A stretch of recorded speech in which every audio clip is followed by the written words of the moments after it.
ಇನ್ನು ಕಾಂಗ್ರೆಸ್ ಮತ್ತು ಬಿಜೆಪಿ ನಡುವಿನ ವಕ್ಫ್ ವಾಕ್ಸಮರ ಮುಂದುವರೆದಿದೆ. ಇದೀಗ ಬಿಜೆಪಿಗೆ ಈ ವಿಚಾರ ಒಂದು ರೀತಿ ತಿರುಗುಬಾಣವಾಗ್ತಿರುವಂತೆ ಕಾಣಿಸ್ತಾ ಇದೆ. ಕಾರಣ ಕಾಂಗ್ರೆಸ್ನವರು ಈಗ ಬಿಜೆಪಿ ಅವಧಿಯಲ್ಲೇ ಹೆಚ್ಚು ನೋಟಿಸ್ಗಳನ್ನ ಕೊಡಲಾಗಿತ್ತು ಅನ್ನುವಂತಹ ಅಂಕಿ ಅಂಶಗಳನ್ನ ಹೊರಕ್ಕೆ ಬಿಟ್ಟಿದ್ದಾರೆ.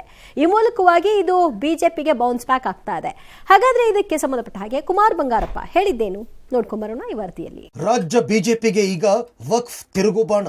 ಬಿಜೆಪಿ ಅವಧಿಯಲ್ಲೇ ಅತಿ ಹೆಚ್ಚು ನೋಟಿಸ್.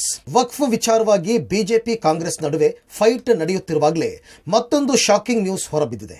ವಕ್ಫ್ ವಿಚಾರ ಇಟ್ಕೊಂಡು ಕಾಂಗ್ರೆಸ್ ಸರ್ಕಾರದ ವಿರುದ್ಧ ದೊಡ್ಡ ಅಭಿಯಾನ ಶುರು ಮಾಡ್ತಿರುವ ಬಿಜೆಪಿಗೆ ವಕ್ಫ್ ಅಸ್ತ್ರವೇ ತಿರುಗುಬಾಣವಾದಂತಿದೆ. ಕಾಂಗ್ರೆಸ್ ಅವಧಿಗಿಂತ ಬಿಜೆಪಿ ಅವಧಿಯಲ್ಲೇ ರೈತರು ಭೂಮಾಲೀಕರಿಗೆ ಹೆಚ್ಚು ನೋಟಿಸ್ ನೀಡಿರುವುದು ಬೆಳಕಿಗೆ ಬಂದಿದೆ. ಅಷ್ಟೇ ಅಲ್ಲದೆ ಬಿಜೆಪಿ ಅವಧಿಯಲ್ಲೇ ಸಾವಿರಾರು ಎಕರೆ ಜಮೀನನ್ನ ವಕ್ಫ್ ಆಸ್ತಿ ಅಂತ ನಮೂದಿಸಿರೋದು ಬಹಿರಂಗವಾಗಿದೆ.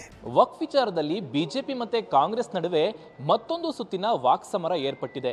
ಇಷ್ಟಿನ ಬಿಜೆಪಿ ನಾಯಕರು ಕಾಂಗ್ರೆಸ್ ನಾಯಕರು ಮತ್ತೆ ಸರ್ಕಾರದ ಮೇಲೆ ವಕ್ಫ್ ಆಸ್ತಿಯವನ್ನ ಕುರಿತು ವಾಗ್ದಾಳಿಗಳನ್ನ ಮಾಡ್ತಿದ್ರು. ಈಗ ಅಂಕಿ ಅಂಶಗಳು ಬಿಡುಗಡೆಯಾಗಿದ್ದು ಬಿಜೆಪಿ ಅವಧಿಯಲ್ಲೇ ಹೆಚ್ಚು ರೈತರಿಗೆ ಮತ್ತೆ ಭೂಮಾಲೀಕರಿಗೆ ನೋಟಿಸ್ ಕೊಟ್ಟಿರುವಂತಹ ಅಂಶಗಳು ಬಹಿರಂಗವಾಗಿದೆ. ಇದರ ಜೊತೆಗೆ ಅತಿ ಹೆಚ್ಚು ವಕ್ಫ್ ಆಸ್ತಿಯನ್ನ ನೋಂದಣಿ ಮಾಡಿದ್ದು ಕೂಡ ಬಿಜೆಪಿ ಅವಧಿಯಲ್ಲಿ ಅನ್ನುವಂತಹ ಅಂಕಿ ಅಂಶಗಳು ಬಿಡುಗಡೆಯಾಗಿದ್ದು ಕಾಂಗ್ರೆಸ್ನ ಆರೋಪಕ್ಕೆ ಪುಷ್ಟಿ ಸಿಕ್ಕಂತೆ ಆಗಿದೆ. ಕಾಂಗ್ರೆಸ್ ಸರ್ಕಾರದ ಅವಧಿಯಲ್ಲಿ 1201 ನೋಟಿಸ್ ಕೊಟ್ಟಿದ್ರೆ ಬಿಜೆಪಿ ಅವಧಿಯಲ್ಲಿ 1735 ನೋಟಿಸ್ಗಳನ್ನು ರೈತರು ಭೂಮಾಲೀಕರಿಗೆ ನೀಡಲಾಗಿದೆ.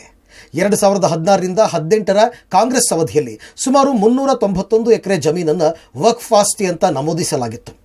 2019-2020ರ ಬಿಜೆಪಿ ಸರ್ಕಾರದ ಆಡಳಿತಾವಧಿಯಲ್ಲಿ 2865 ಎಕರೆ ಜಮೀನು ವಕ್ಫ್ ಅಂತ ನಮೂದಾಗಿದೆ.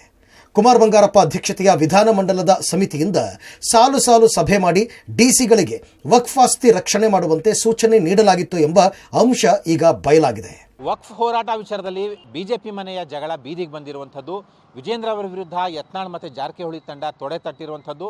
ಇವತ್ತಿಂದ ಯತ್ನಾಳ್ ಅವರ ತಂಡ ಬೀದರಿಂದ ವಕ್ಫ್ ವಿರೋಧಿ ಜನಜಾಗೃತಿ ಹೋರಾಟವನ್ನು ಆರಂಭ ಮಾಡಿದ್ದೆ. ಬೀದರ್ನಲ್ಲೇ ಒಂದು ರೀತಿಯಲ್ಲಿ ಹಂಗಾಮ, ದೊಡ್ಡ ಹೈಡ್ರಾಮಾ ಕೂಡ ಆಗಿರುವಂಥದ್ದು. ವಕ್ಫ್ ಆಸ್ತಿ ಕಬಳಿಸಿದವರಿಗಷ್ಟೇ ನೋಟಿಸ್. ಮಾಜಿ ಸಚಿವ ಕುಮಾರ್ ಬಂಗಾರಪ್ಪ ಸ್ಪಷ್ಟನೆ. ಇನ್ನು ಈ ವಿಚಾರಕ್ಕೆ ಕುಮಾರ್ ಬಂಗಾರಪ್ಪ ಸ್ಪಷ್ಟೀಕರಣ ಕೊಟ್ಟಿದ್ದಾರೆ. ಅಂದು ಬೆಂಗಳೂರಿನಲ್ಲಿ ಕಮರ್ಷಿಯಲ್ ಮಾಡೋದಕ್ಕೆ ವಕ್ಫ್ ಆಸ್ತಿಯನ್ನು ದುರ್ಬಳಕೆ ಮಾಡ್ತಾ ಇದ್ರು. ಹೀಗಾಗಿ ರಸ್ತೆ, ಹೋಟೆಲ್ ನಿರ್ಮಾಣಕ್ಕೆ ವಕ್ಫ್ ಆಸ್ತಿ ಕಬಳಿಸಿದವರಿಗೆ ನೋಟಿಸ್ ನೀಡಲಾಗಿದೆ ಅಂತ ಮಾಜಿ ಸಚಿವ ಕುಮಾರ್ ಬಂಗಾರಪ್ಪ ಹೇಳಿದ್ದಾರೆ.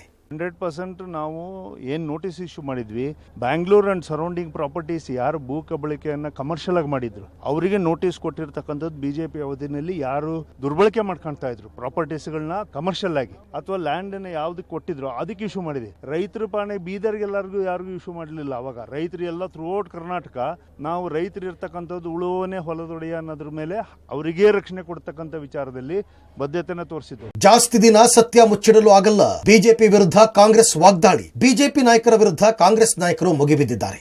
ಬಿಜೆಪಿಯವರು ನಮ್ಮ ಮೇಲೆ ಆರೋಪ ಮಾಡ್ತಾ ಇದ್ರು, ಇವರು ಅಧಿಕಾರದಲ್ಲಿದ್ದಾಗ ಏನ್ ಮಾಡಿದ್ರು? ಜಾಸ್ತಿ ದಿನ ಸತ್ಯ ಮುಚ್ಚಿಡಲು ಸಾಧ್ಯವಿಲ್ಲ ಅಂತ ಗೃಹ ಸಚಿವ ಪರಮೇಶ್ವರ್ ಟಾಂಗ್ ಕೊಟ್ಟಿದ್ದಾರೆ. ನಾವು ಸತ್ಯಾಂಶವನ್ನ ಬಿಚ್ಚಿಡುತ್ತೇವೆ, ಅವರದ್ದು ಗೋಮುಖ ವ್ಯಾಘ್ರ ಅಂತ ಡಿಕೆಶಿ ಲೇವಡಿ ಮಾಡಿದ್ದಾರೆ. ಈಗ ಸತ್ಯ ಯಾವತ್ತೂ ಕೂಡ ಮುಚ್ಚಿಡಕ್ಕಾಗಲ್ಲ ಜಾಸ್ತಿ ದಿವಸ. ಈಗ ನಮ್ಮ ಮೇಲೆ ಆಪಾದನೆ ಮಾಡ್ತಿದ್ರು, ನೀವು ಕೊಟ್ಟಿದ್ದೀರಿ, ನೋಟಿಸ್ ಕೊಟ್ಬಿಟ್ಟಿದ್ದೀರ ಅಂತ. ಇವರೇನು ಮಾಡಿದರು? ಇವರು ಒಂದು ಸಮಿತಿ ಮಾಡಿ, ಕುಮಾರ್ ಬಂಗಾರಪ್ಪನವರ ಅಧ್ಯಕ್ಷತೆಯಲ್ಲಿ ಸಮಿತಿ ಮಾಡಿ ಇವರು ನೋಟಿಸ್ಗಳು ಜಾರಿ ಮಾಡಿದ್ದಾರೆ.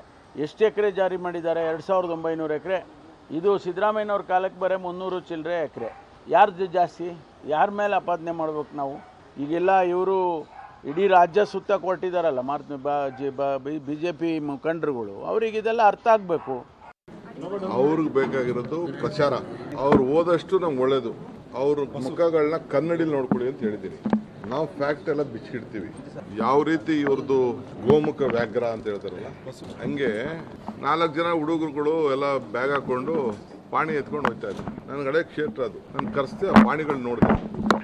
2020ರಲ್ಲಿ ಪಾಣಿಗಳು ತಿದ್ದುಪಡಿ ಆಗಿದೆ.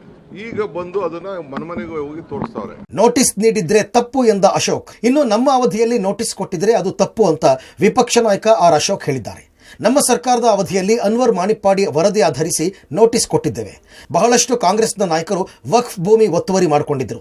ಇಂಥವರಿಗೆ ನಾವು ನೋಟಿಸ್ ಕೊಟ್ಟಿರಬಹುದು ಅಂತ ಆರ್ ಅಶೋಕ್ ಸಮರ್ಥನೆ ಮಾಡಿಕೊಂಡಿದ್ದಾರೆ.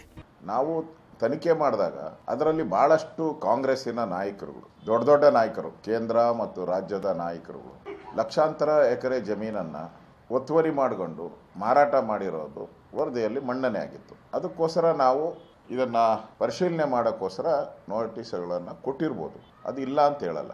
ತಪ್ಪು ಕೊಟ್ಟಿದ್ರೆ ನೋಟಿಸು ಅಧಿಕಾರಿನ ಜೈಲ್ಗೆ ಹಾಕಿ, ನಿಮ್ಮ ಅವಧಿಯಲ್ಲಿ ಕೊಟ್ಟಿರಲಿ, ನಮ್ಮ ಅವಧಿಯಲ್ಲಿ ಕೊಟ್ಟಿರಲಿ, JDS ಅವಧಿಯಲ್ಲಿ ಕೊಟ್ಟಿರಲಿ. ಒಟ್ಟಾರೆ ಕಾಂಗ್ರೆಸ್ ಬಿಜೆಪಿ ನಡುವೆ ವಕ್ಫ್ ಜಟಾಪಟಿ ಜೋರಾಗಿದ್ದು ಮುಂದೆ ಏನಾಗುತ್ತೆ ಕಾದು ನೋಡಬೇಕು. Bureau report, public TV.